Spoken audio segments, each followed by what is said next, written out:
Malaki ang ipatayo niyang bahay dito sa Pilipinas.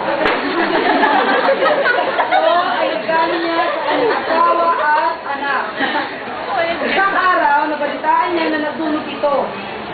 Nawalang lahat ang kanyang pinundar na gamit at kanyang pinakamama na asawa at anak ay namatay.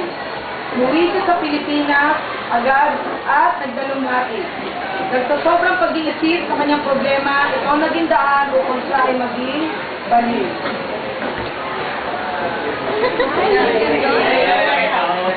Nak, nandito na ang tatay.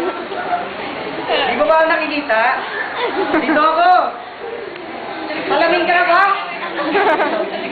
Hindi, wag na. Baala ka.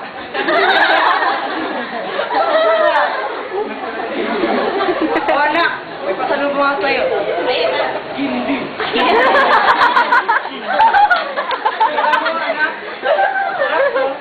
Galing sa Canada. Wow! Kung ayaw mo, anak, ako na lang kakain. Kain! Napakamahal nito! Tungkol sa lahat ng pawad mo, kumasinili ng candy. Para sa'yo. Hindi mo naman tiyahin. May anak? Ito naman ako eh. May ako na kayo. Ito ka muna. Ito na ang pinakamamahal kong asawa. Ito na ba? Ito. Ay, ito pala. Ay, ito.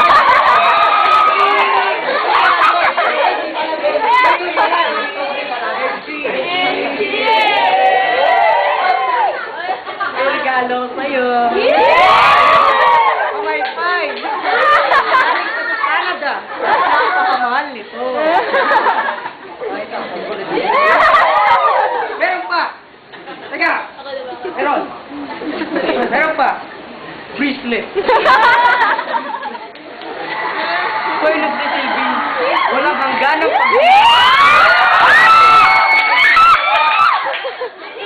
ito ang tinatawanan, ha? Halima ko? Ha? Halima ko? Wow!